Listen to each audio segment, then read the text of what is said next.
Welcome back to Liz and Sandro's Marketing Podcast, where the podcast that talks all things digital marketing, including search engines, email marketing, social media, website design, reputation management, and so much more. Today, Liz is going to tell us what we need to know about transferring a domain name. I thought this would be a good topic to chat about. It isn't something that comes up all the time or every time we launch a website. We've done this a handful of times, so I thought I would share some insight. So why transfer a domain name? Why would you want to do this?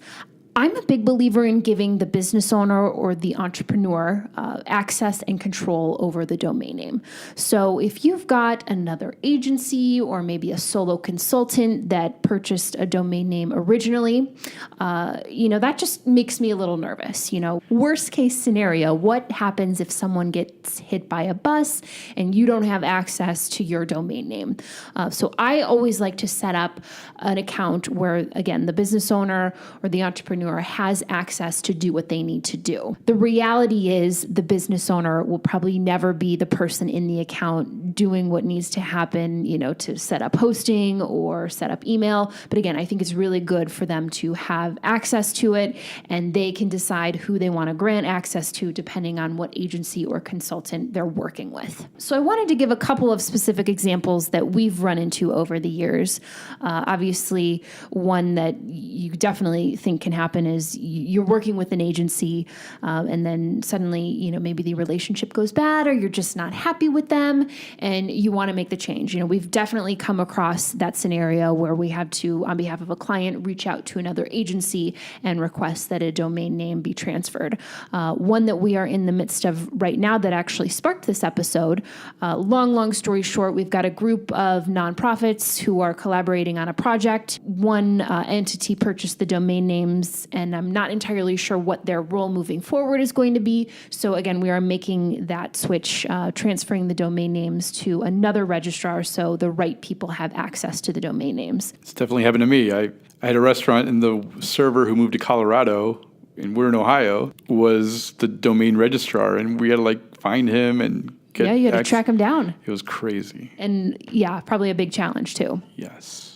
And there's definitely instances where it's not necessary to transfer a domain name. We launched a website in June, and I looked at what the situation was, and the company that had the domain name was still working with my client to host their email. Good working relationship, no need to transfer. I just reached out to them, and when we were ready to launch the site, I just asked them to change where the DNS was pointing. So I don't have any hard and fast rules about this. I think you have to look at every situation independently and kind of, make an evaluation as to, okay, where should these domain names live? Do we need to do a transfer? Can we leave them where they are? Ideally, if you can, leave them where they are, because this process is kind of a pain, and I'll get into some of the specifics in a minute here, but if possible, leave the domain name where it's at. So in terms of actually going through this transfer process, a couple things to keep in mind. The Internet Corporation for Assigned Names and Numbers, or ICANN, sets the policies for transferring domain names. So some of this is regulation, if you want to call it that. There's kind of a set process to this. Now, there are some nuances to every registrar that we've had to work through in the past, but generally speaking, these are the steps that you're going to take. So you're going to want to make sure that the domain is unlocked, you've disabled the privacy settings, and this is really important, that the domain name is not going to expire in the near future, like in a matter of days. You don't want the domain name to expire in the midst of transferring, because then it could just be out there in no man's land.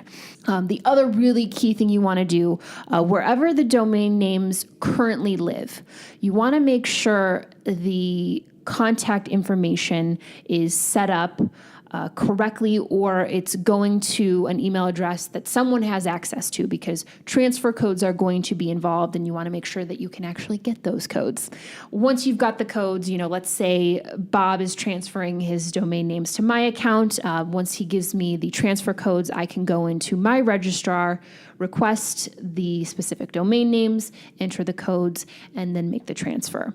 The transfer let me first say that I think in total. I would allot a month for the entire process. Again, that's assuming that if your server's in Colorado and you have to spend a couple weeks tracking him down, I guess that's a little different. But generally speaking, I like to allot 3 to 4 weeks, just because you do have to kind of just collect all the information. Who am I contacting? Which domain names am I actually requesting? Getting all of those details, and then reaching out, and probably some follow-up. And then the actual transfer process takes some time as well. I think the actual transfer process can take like 7 to 10 days. So leaving enough time to go through all of this, I think, is key. Also keep in mind that there is a small fee. I think it's $10-15. It's not a lot. Keep that in mind as well. So we've gone through this process, and we've had really great experiences where the individual was responsive, got the codes to us right away, and the transfer went very smoothly. There have been other times where it seemed to take forever, and we're reaching out to the other consultant or the other agency and just doing whatever we can do to prod them along to get what we need. So again, every situation is different. I always think positive and hope it's going to go smoothly, and most of the time it does. I think there was really only one time. I think the first time that we did this, it just seemed very cumbersome, but it's gone smoothly every other time since then. So yeah, that's the process. Again, every situation is going to be different, and you got to figure out what's best for you. But I'm a big believer in having control and access to your domain name and kind of granting that out to who's needed. So that's the process. And remember also that every domain name registrar has some nuances, mostly, where you are clicking within a GoDaddy or a Network Solutions to figure out, where to go. So do a little bit of Googling. Most of these companies have a tutorial somewhere on their website that you can track down and help you along. So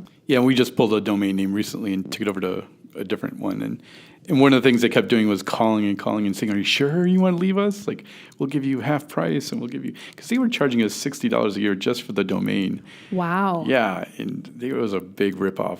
We took it over to Google Domains, where it's $12 flat for everything, and yeah, they knew they were overcharging us. So you can expect that too. Yeah, the company I just reached out to, I think it was NameServe, and I had to jump on a chat quickly just to clarify something, and yeah, she was like, "What, are you unhappy? What can we do?" And I'm like, it's not you. We just need to move the domain names. So, and then she got me what I needed, and it was all good. So, but yeah, they're definitely going to try to keep you if they can. Correct. Well, fantastic. Thank you so much for this, Liz. This is something pretty basic to us, but it's scary to business owners. They're just concerned about, will their website be going up? Will they lose sales? Will they rank lower? It's a process, but it's something you can help your clients as a marketer, or you can find someone to help you hold your hand through it. So thank you so much, Liz, and thank you for joining us. If you like what you hear, we'd love a review. You will find us on iTunes and Google Podcast, which is a pretty new, cool thing that we're on. We're also on Instagram, Twitter, and Facebook. We'll have links in the show notes. If you have a question, we'd love to hear it. You can shoot us an email, and we will answer it and give you a shout out. Thanks again for joining us. We will see you next time.